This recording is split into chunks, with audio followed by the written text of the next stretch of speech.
Welcome class. We are going to discuss the fundamentals of finance, and this is an ATD level 3 paper that was done in December 2022, and I'll be looking at question 3 of that paper.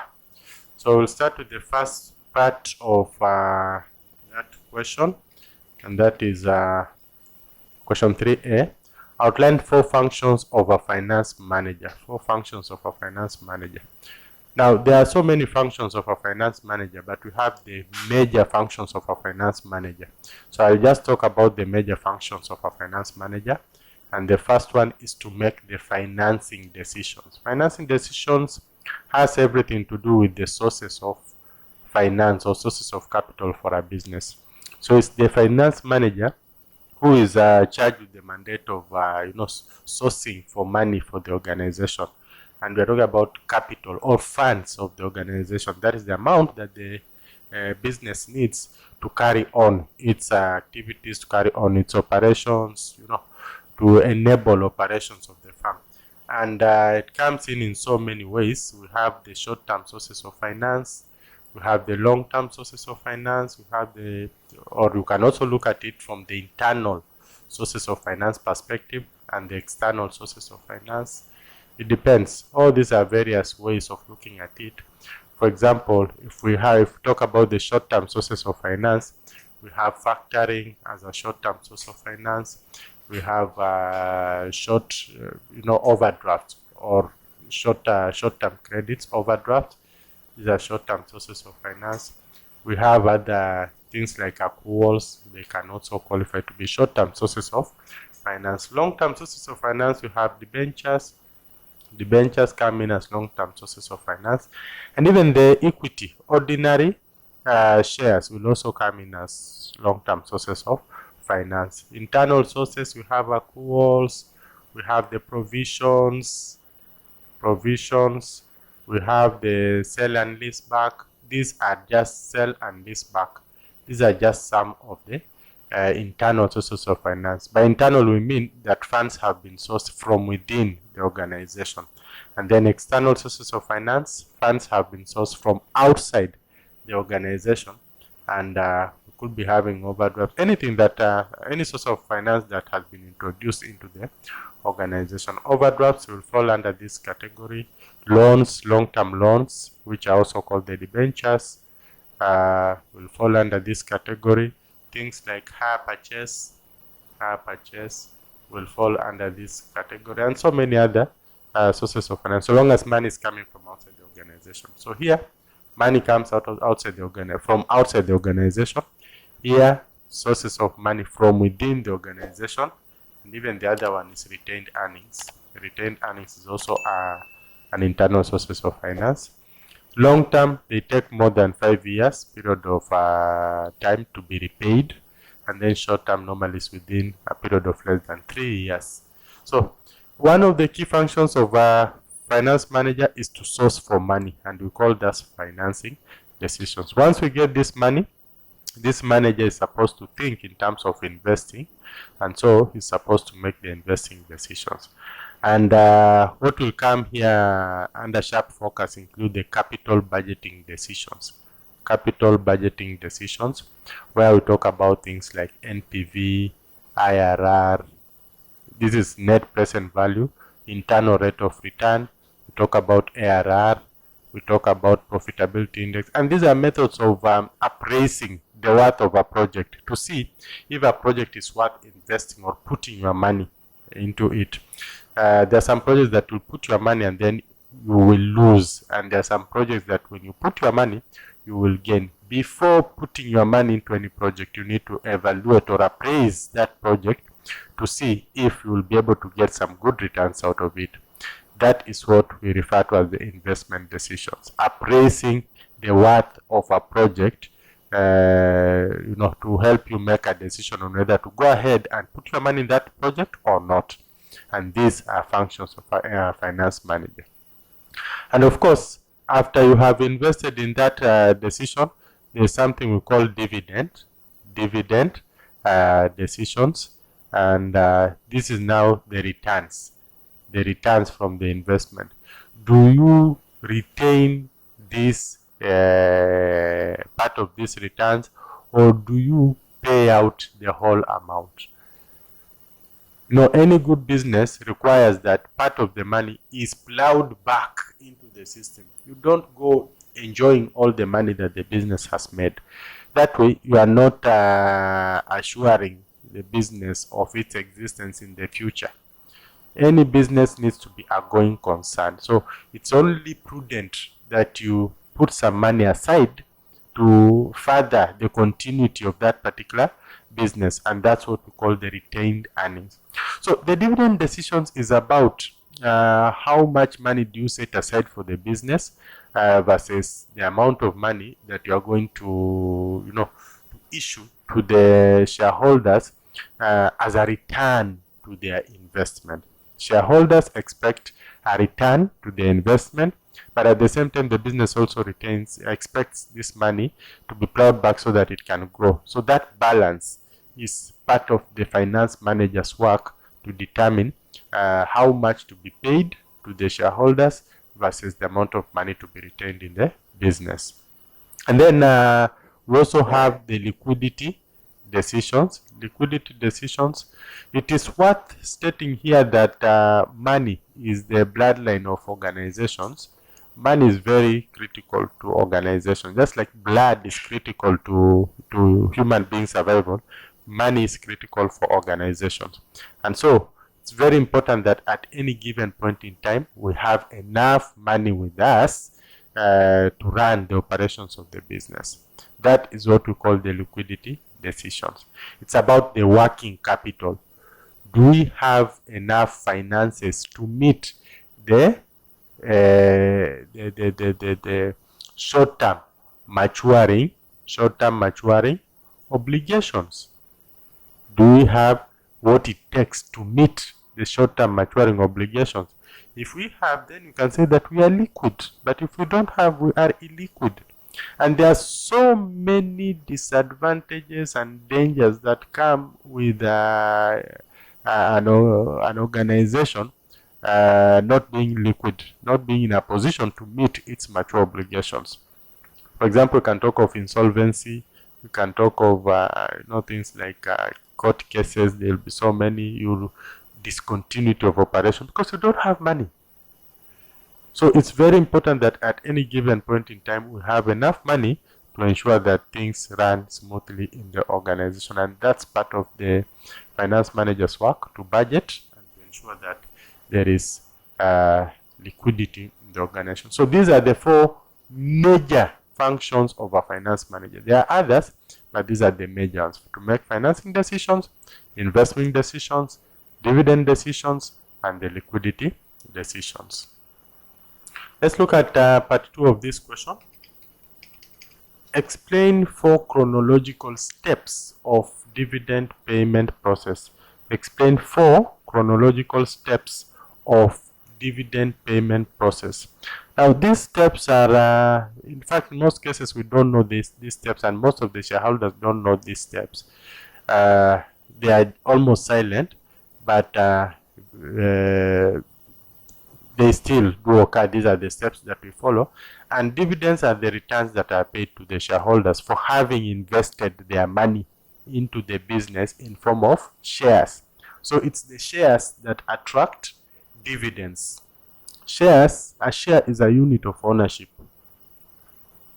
and it attracts dividends. Dividends are what a share attracts. So, for example, I can buy one share, may be going at 100 shillings. So if I buy 2 shares, it means I have invested 200 in that particular company. It's only companies that have shares. So if I have 2 shares, it means I've invested 200 in that company. And then at the end of the year, possibly each share will be paying, you will be making a return of, say, 1 shilling. It means if I have 2 shares, I will have earned 2 shillings. That will be like the equivalent of the profit I've gained from investing in the shares of that company. So dividends, the returns we get from investing in the shares of a company, and a share is simply a unit of ownership. Depending on the number of shares you own, that is your wealth in that firm. So explain 4 chronological steps of dividend payment process. Number 1, we have what we call the dividend declaration date. Dividend declaration date. Dividend declaration date. And this is the date that it is made known that you have the intention to pay dividends. The date that it is made known that you have the intention of paying dividends. And in most cases, it's normally in an AGM. So it's in an AGM that will be announced, or the company will declare that it will be paying dividends. And that is what we call the dividend declaration date. And it's the first step towards the dividend payment process. Then the second step is what we call the ex-dividend date. Ex-dividend date. And this is the date from which the dividends will now stop, being the date that the existing shareholders will now, how do I put it? This is the last date. The last date of the recipients of dividends. The last date of dividend recipients. That is the ex-dividend date. So any time from the ex-dividend date will not attract dividends. So if there is a transfer of shares after the ex-dividend date, it simply means that those new holders of those shares will not earn dividend in the next payment, will not earn dividends. But of course, the succeeding ones, those subsequent dividends, they will still earn. It is this dividend that they are looking at that they will not earn if they assume the shares after the ex-dividend date. So simply put, the shareholders who own shares before the ex-dividend date are the ones who will earn the dividends. But the ones who own shares after the ex-dividend date will not earn the dividends in that next distribution. But the subsequent ones, they will now get. So if you want to earn dividends, you simply have to have the shares before the ex-dividend date. And the ex-dividend date is normally like 1 or 2 days before the record date. The record date is the third step. Record date. Now, the record date is the date when the corporation actually looks at its records to determine who will receive the dividends. So this is the date that the company looks at its records to determine who will be paid dividends. So this is just the ex-dividend date. It's just the date that we now stop considering anybody who acquires the shares then from earning the dividends. And then we give it like a break of 2 days. After 2 days or 1 day, we now come to the record date. The record date is the day the company will determine who will be paid dividends. And normally, it is the people who acquired the shares before the ex-dividend date. Those who acquired shares after the ex-dividend date will not qualify to be paid dividends for that particular distribution. Then number 4, which is the last, is what we call the payment date. And the payment date is the date that the monies are disbursed. Monies are disbursed to parties who qualify to receive the dividends. So that is the date that the dividends are actually paid to the shareholders. So those are the chronological steps of dividend payment process: the dividend declaration date, ex-dividend date, record date, and the payment date. That will give you the 4 marks. Question 3C. Makopa Limited intends to invest 32,000 in a project which is expected to generate the following cash flows. So we have here, then 1, 2, 3, 4, and then the expected scrap value at the end of year 4 is 4,000. The company's cost of capital is 14%. So this is a project that will require 32,000 at the onset, and then you will receive cash flows as you know. At the end of the first year, you will receive 15. For the sake of it, let me just restrict these zeros to make my work easier. So at the end of the first year, we will receive 15,000. At the end of the second year, we will receive 10,000. At the end of the third year, we will receive 9,000. And at the end of the fourth year, we will receive 8,000. That is how we are going to recover our money from this business that is worth 32,000 at the very beginning. The expected scrap value at the end of the fourth year is 4,000. That means that year 1, we are going to get 15,000 from the business. Year 2, 10,000 from the business. Year 3, 9,000 from the business. And year 4, 8,000 from the business. And at the end of that year 4, we will have this asset valued at 4,000. The assumption here is that at the end of year 4, we are also going to sell this asset so as to, that it's scrap value. Scrap value means that, we've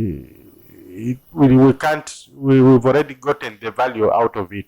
So these are the remnants, and they have told us that the remnants at the end of year 4 will give us equivalent 4,000. So it means at the end of year 4, we'll now sell this asset at 4,000.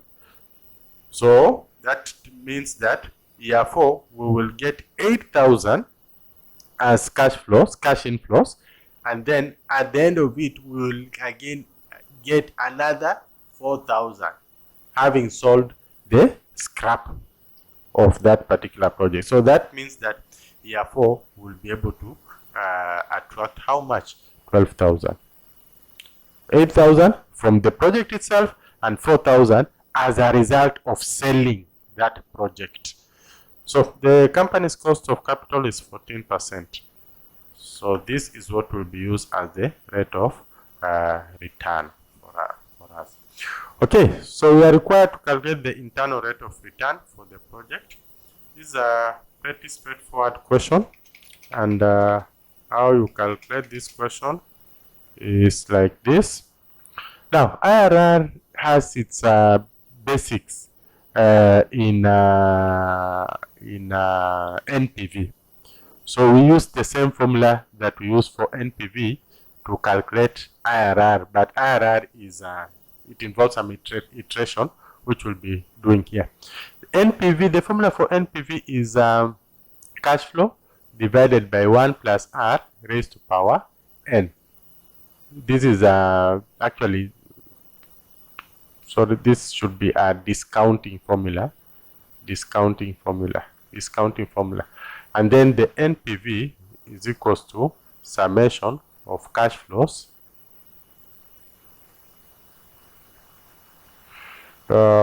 summation of cash flows. Let me try it here.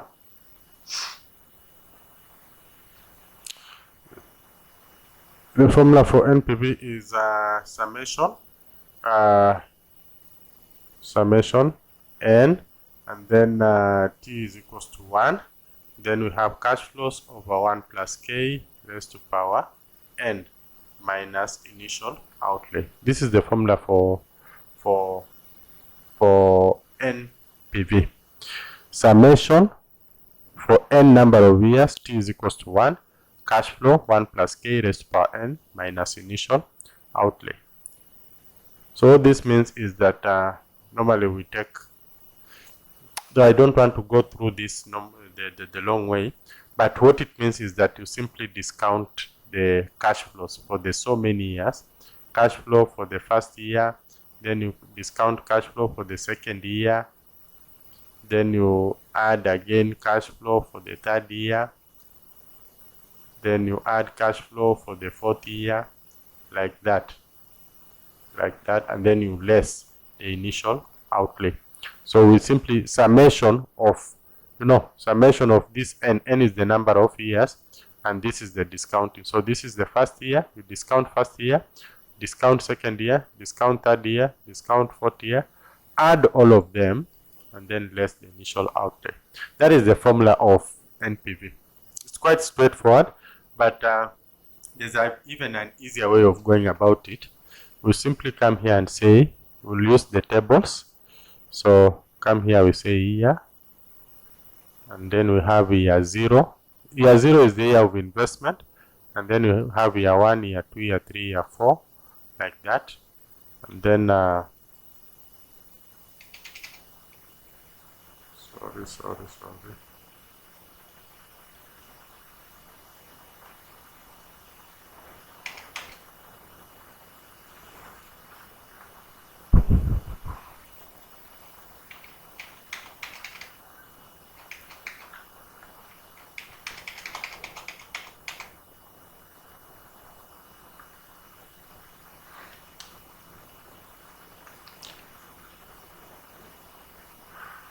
Okay, so we have the year 0, year 1, year 2, year 3, and year 4. Then you have the cash flows. So year 1, our cash flows for year 0. Year 0 is the year that you are going to spend the initial amount, which is 32,000. I've chosen to restrict the zeros. So year 0, 32,000. Year 1, I think it was 15,000. Year 2, the figure is 10, 9, and 8. 10, 9, 10,000. 9,000 year 3, and 8,000 year 4, plus the 4,000 which will be sold as scrap. So year 4 we are going to get 12,000 from the project. So what you are supposed to do is to get the present value interest factor at the rate which you've been given, 14% times t. Present value interest factor 14% times t. What you are going to do is very simple. We are simply discounting. There's nothing much. We are simply discounting. That's all. So let me just get a calculator here so that you can see what you're doing.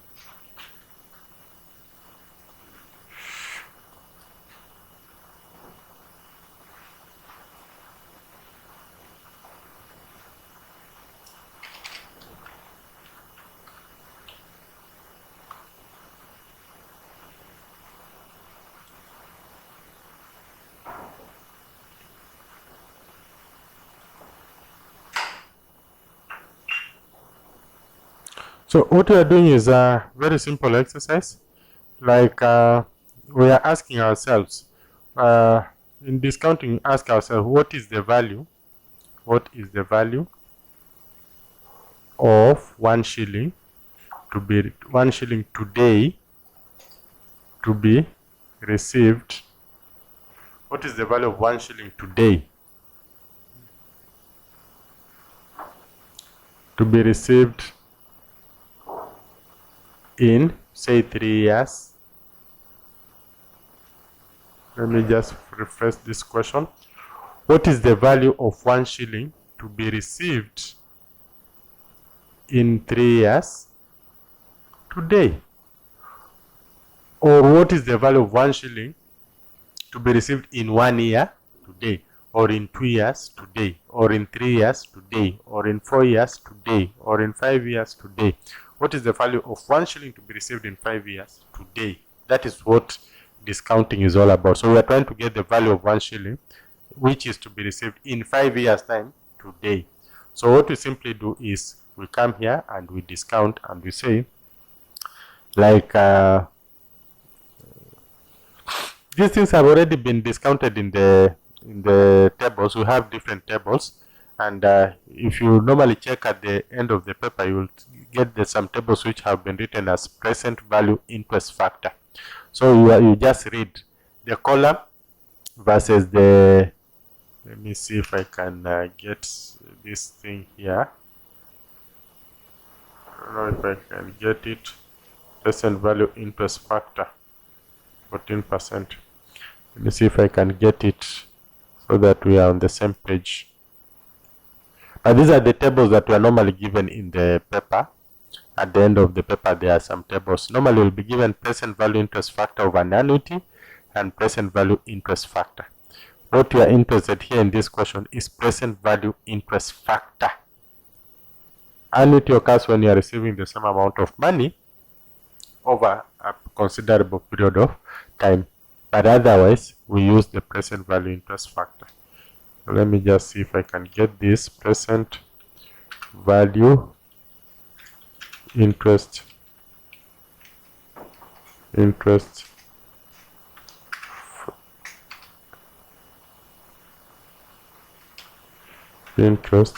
factor table.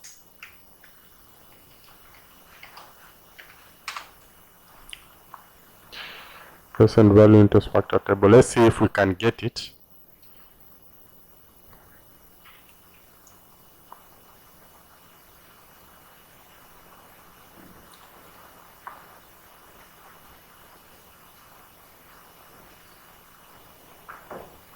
These are normally given in the exams at the end of your paper, so it's not something that is unique.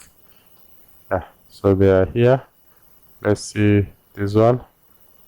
That one will give us, and reading it is quite easy. You just check the percentage, like in our case is 14% on the topmost row, and then in the column you check the number of years, and then wherever they meet, that is what we need. So it's just that simple. But you can also compute. We can compute it, and we can compute it using the formula that we have just indicated in our worksheet. So normally for the first year, the value of that 2000, because this is year 0, the value of that 2000 is just that 2000. So the value of 1 shilling in the year, or that particular year, is just 1 shilling. So there's no big deal about this. Then here we are asking ourselves, what is the value of 15,000 to be received after 1 year today? You can choose to work it using this 15,000, using this formula, 15,000 over 1 plus r is 14 raised to power 1.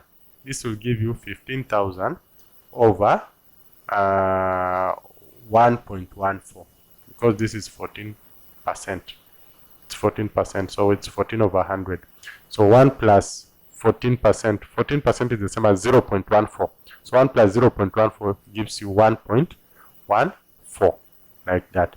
So if you work out this, and I will work it out, this will give you 15,000 times 1.14. That gives you 17,100. And then you do also for the rest like that until you finish. So this second one will be 10,000 divided by 1.14 raised to power 2. So that one will give you, I'm just doing it so that you can see what we are talking about. So this will be 1.14 raised to power 2, that is squared. And then we take, this is 1.2996. So we take 10,000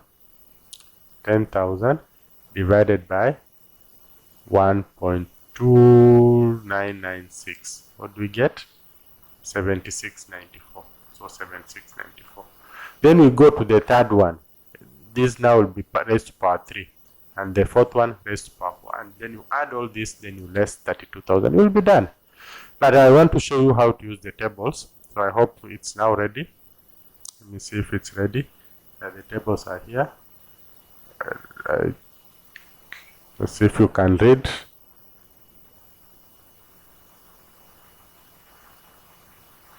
Good. I think these ones are readable.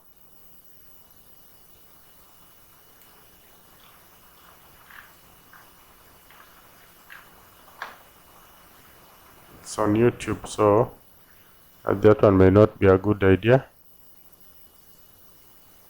So let's just go back. Let me get this, see if this one can work.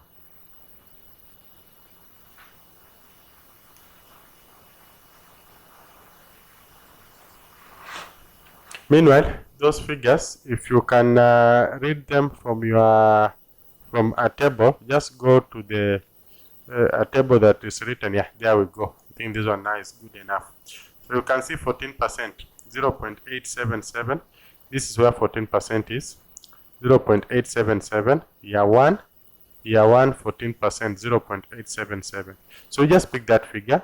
So you come back here and you put that figure. Year 1 is 0.877. Year 2 is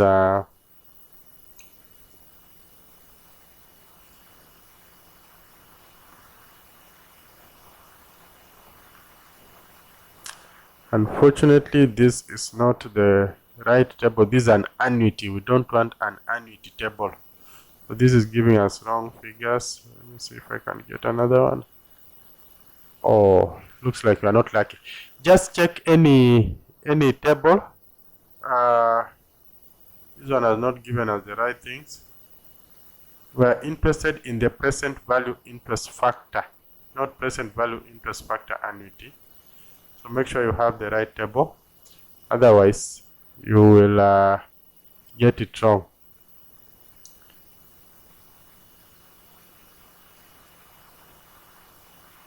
So read present value interest factor of an ordinary annuity.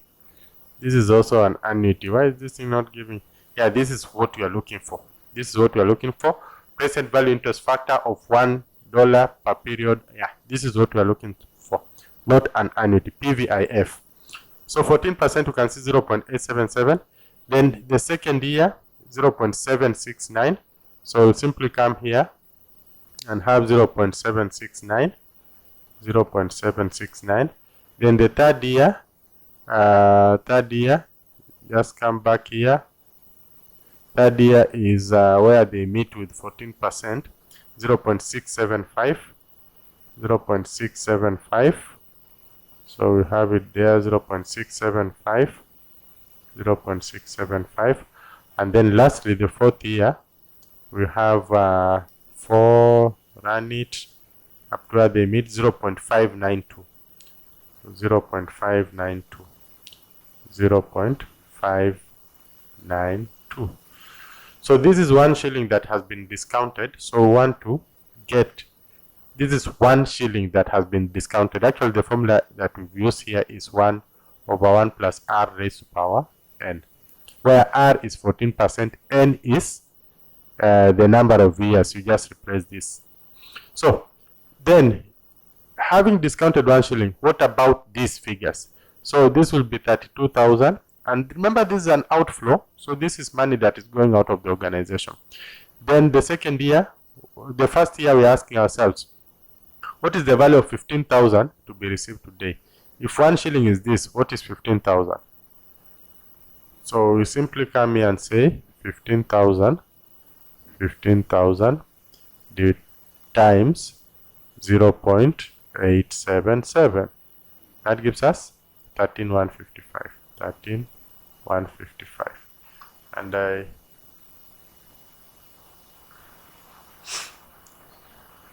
want to believe that should be the answer we get from here. What did we get? 15,000 divided by 1.14. Was that really the answer? Let me see. 15,000 divided by 1.14. What do we get? 13,157. So this was a wrong answer. 13,157. And that is what we have here, 13,155. The difference is just decimal points. So you can see we are on the same track. Then you can see the second one. 10,000 times this. This will give you 7690 if you multiply. And here you can see what we got, 7694. So it's almost the same.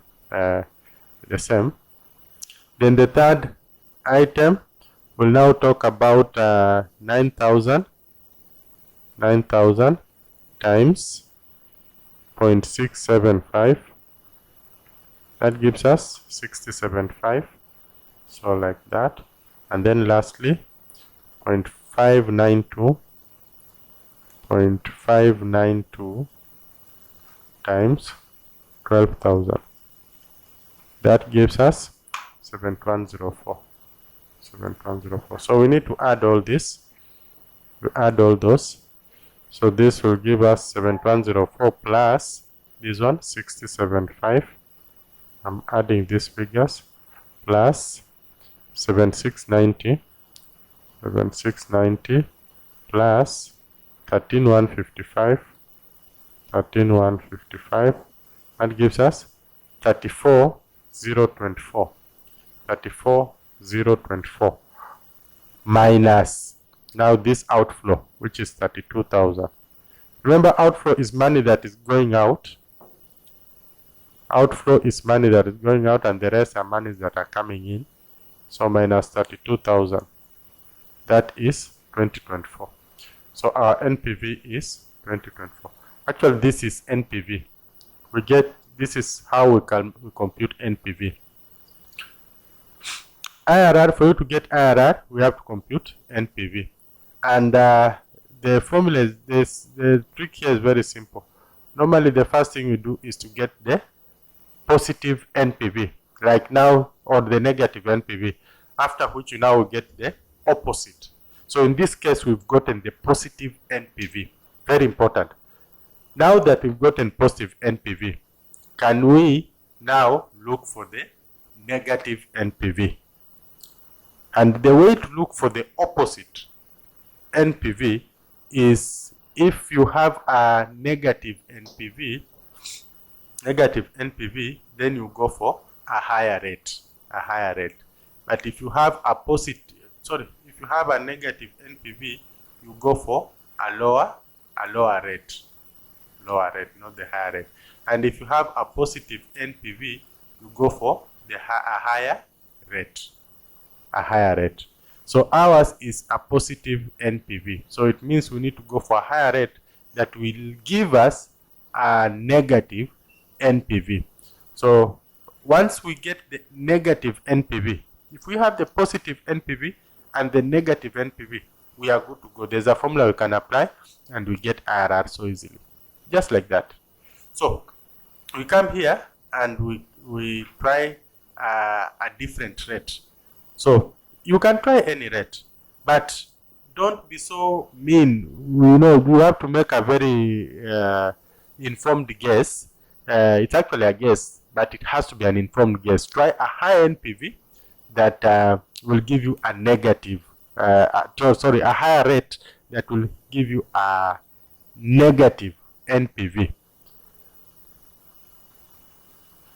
A higher rate that will give you a negative, and once we have a positive and a negative NPV, there's a formula that you can use. You can basically use to get the IRR.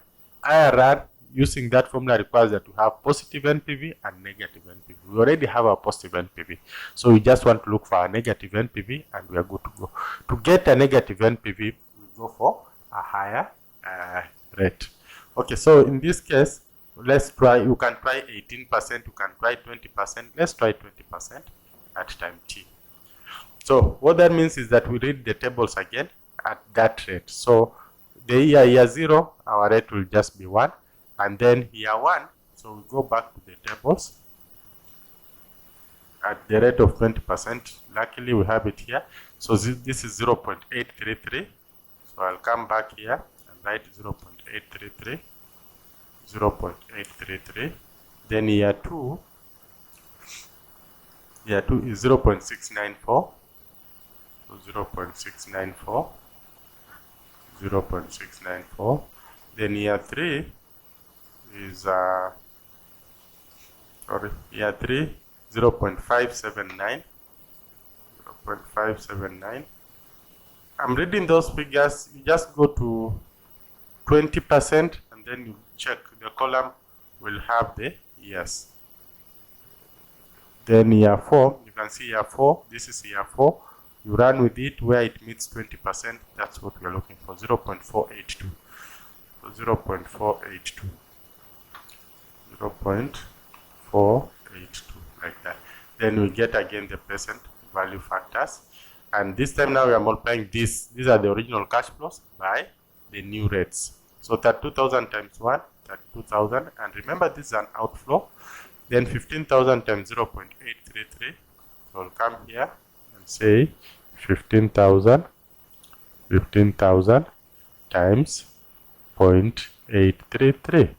That gives us 12,495. 12,495. Then come back again, 0.694. 0.694 times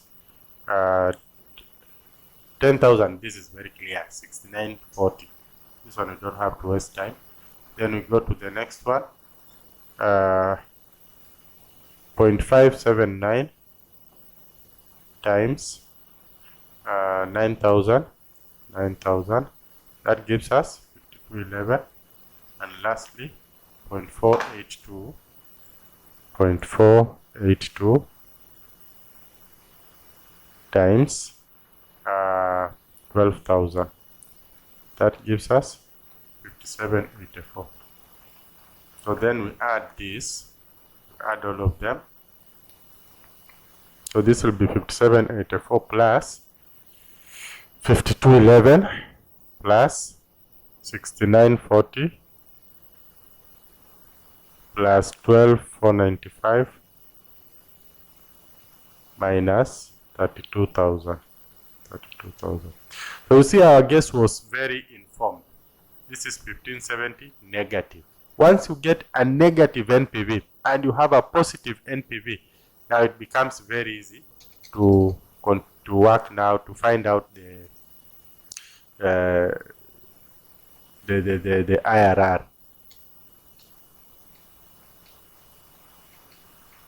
It becomes very easy to work out the IRR. Okay.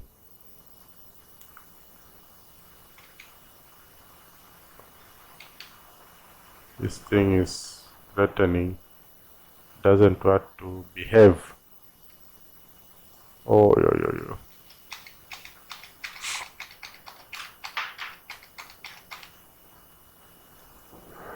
Okay, so let's work out the IRR.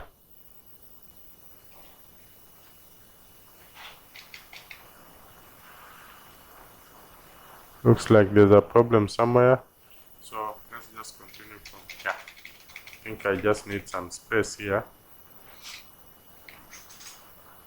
So let's continue. Ignore that line. Let's continue. Alternatively, let me see if I can copy this.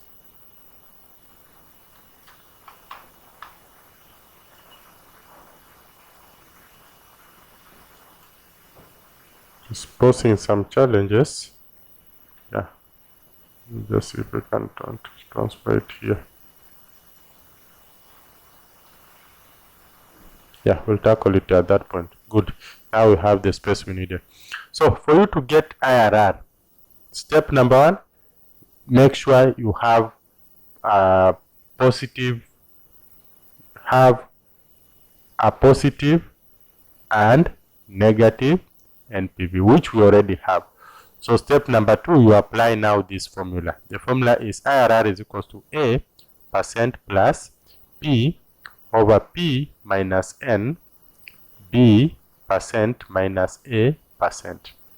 That is the formula for IRR. So if we want to get IRR, we simply come here and say IRR is equals to A %. A % is the lower rate. A is the lower rate, which in our case, the lower rate is 14%. We had 14% and 20%. So 14% is the lower rate, 20% is the higher rate.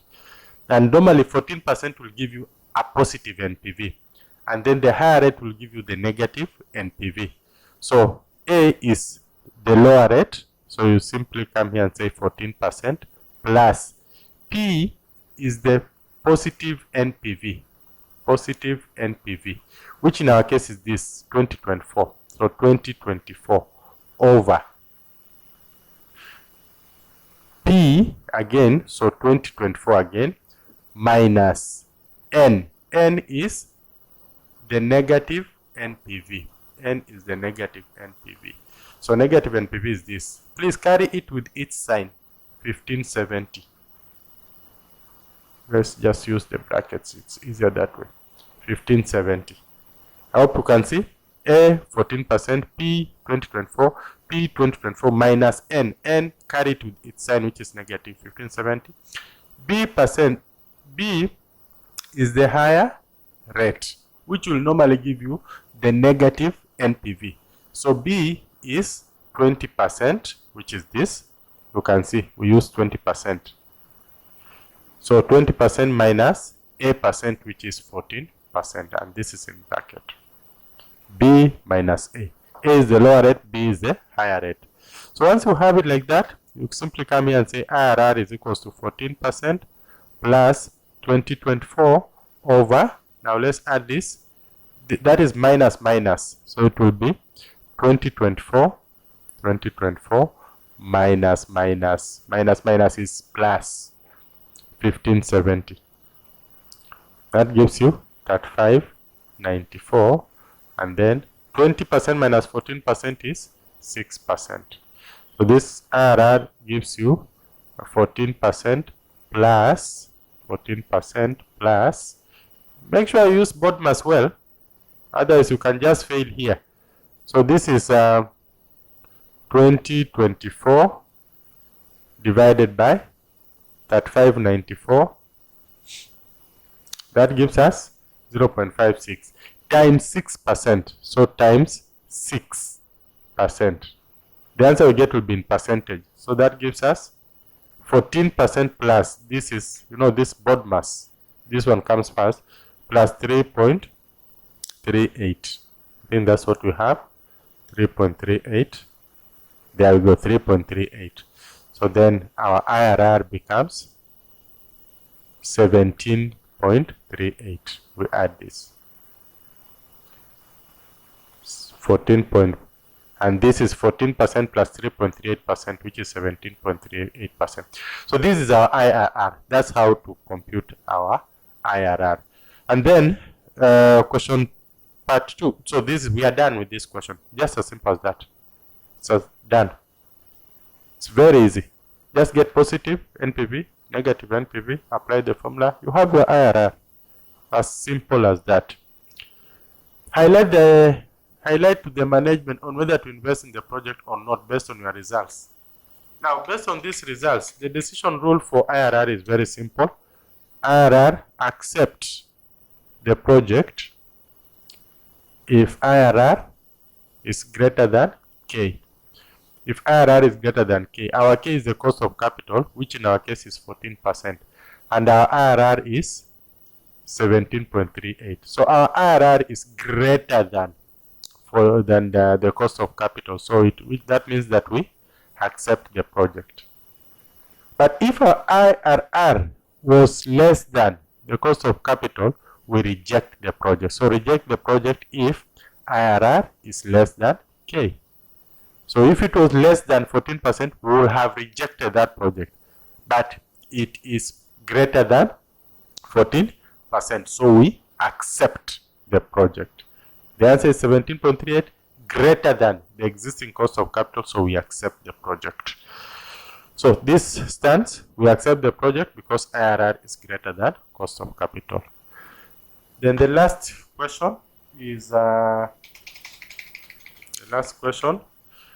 2 advantages of using internal rate of return to appraise investment projects. There are quite a number of advantages. Number 1 is that IRR considers the time value of money, and that's why we are discounting. It considers time value of money. That's why we are discounting. We are asking ourselves, what is the value of 1 shilling to be received in 10 years today? We are discounting. So we end up with the correct values. And then it also considers all the cash flows. That's another advantage.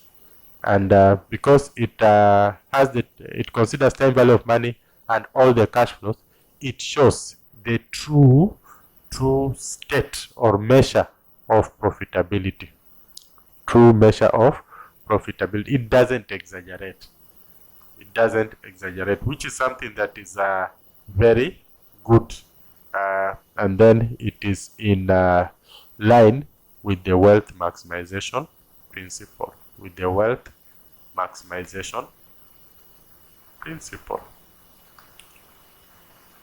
So these are advantages. It considers time value of money. It considers all the cash flows. There are some that don't consider all the cash flows, investment techniques that don't consider all the cash flows. Then it provides a true measure of profitability because of these two key characteristics, and that it is in line with the wealth maximization principle. Any two here will give you the necessary marks that you desire. So that is that question. You can see it's very simple and straightforward. I wish you the best. Thank you.